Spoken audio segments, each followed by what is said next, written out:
Të gjitha adhurimet, falenderimet i takojnë Allahut, Zotit gjithësisë, atë e falenderojmë, prej atij e kërkojmë ndihmën, dhe atë që i modhi Zoti drejton, askush nuk mund ta çojë në humje.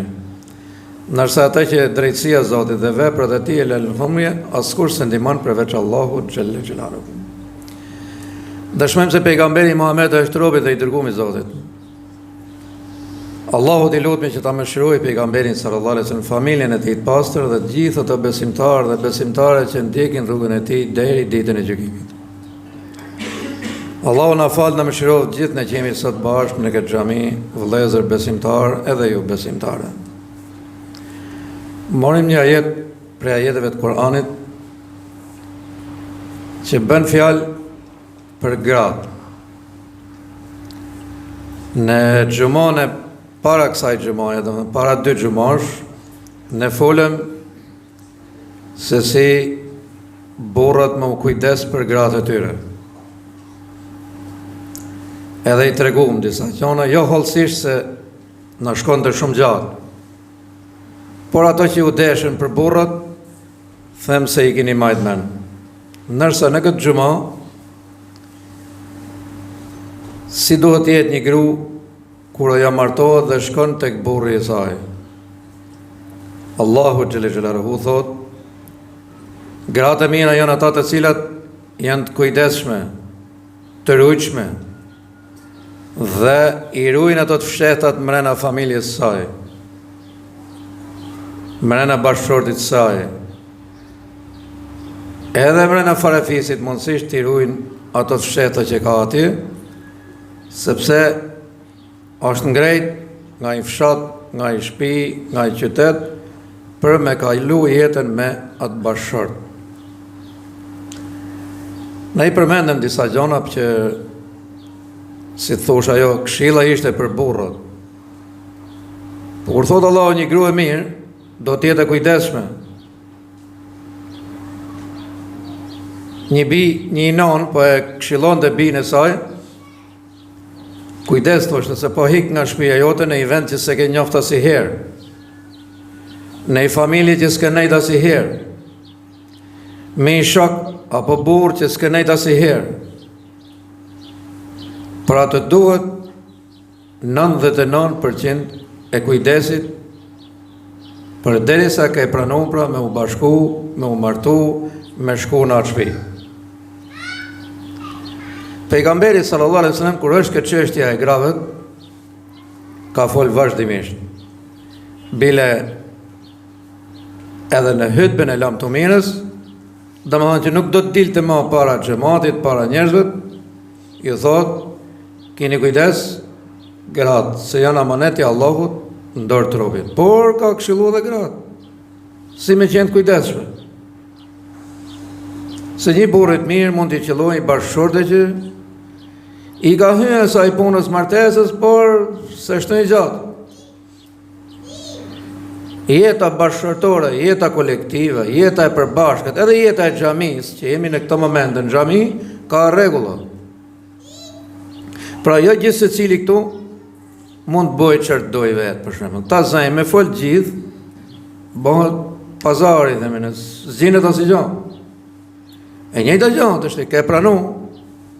I them asaj që është gru, edhe ju t'i tregoni bashkëshorteve të tuja, nëse do jetë gjatë bashkë atje, ka disa rregulla. Dhe pejgamberi sallallahu alaihi wasallam thot: një gru e cila sillet mirë me bashkëshortin e saj, nuk e kundërshton bashkëshortin e saj, zbaton dhe një gjë çka i thot bashkëshorti i saj, fal namazin, do t'i thuhet futu nga cila derë dush e xhenetit. Pra e ka xhenetin të hapun. Kisha për të thonë që ato që kanë të paktën ka 10 ose 12 vjet martesë, domethënë mbi 10 vjet, ata kanë drejt që të kishte edhe të tjerë për çështjen e çiftit. Ama grus dohet me qenë rregull atje. Sa e rregull? deri në shkallë sa ajo që duhet të ruaj pasurinë ati, nderin ati, sa që burrim 4 anë të bos le të shkoj, vallaj thot shpinë e kam rehat. Se më ka thonë Zoti një grup mirë atje, e di që nuk më shpërdoron. E keni parasysh që burrit atje rrimenja, a tho po harxho dritët, apo djegin dru shumë për shembull atje, apo ushqimin e baktis, apo ushqimet tuja, a tho mos po hedhin në përkoshat. Kjo është gjë e rëndësishme. Edhe nëse ti je i sigurt për këtë çështje, kjo është rahat legu madh. Rahat legu madh. Edhe çështje tjetër, çështje e nderit. Pra kur ti je i sigurt që mrena asaj avlleje, dhe me thonë nuk futet kush. Kjo është rahat legu madh, puna rahat atje në punë. E i qetë. Ama bashkëshortës i duhet punë të shtim me këtë punë, grus.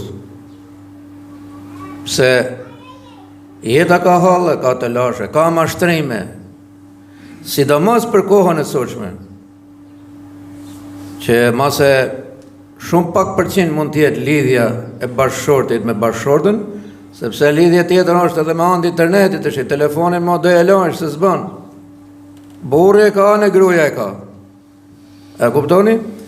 Edhe të shte atje i themi ne ngacmohen, çka s'ka atje mrena. Të mira sa të dush, të këqija sa të dush. Edhe kur po këshillojsha një dhëndër timin, nër këshillat e shumta që i thash, pash Zotin i thash, mos më çoj shokët i ke shtëpia. Sa ishte mërtuar në kjo vajzë e re, 6-17 vjeçë, pa i bën 18 la.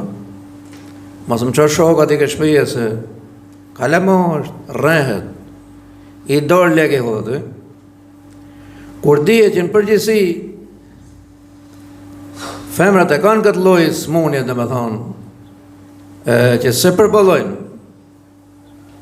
Me i gjatë vogël, i rrejnë atje njerëzit. Ama kur të je i sigurt për këtë bashkëshortë që ke marrë, të ka beku Zoti xhel xhelaluhu. I tjetër gjë e rrezikshme mes çiftit është mos me nxjerr këto gjëra të mçefta që ka mrena familjes, të meta të njëri tjetrit. Me i rujt. Se nuk janë gjë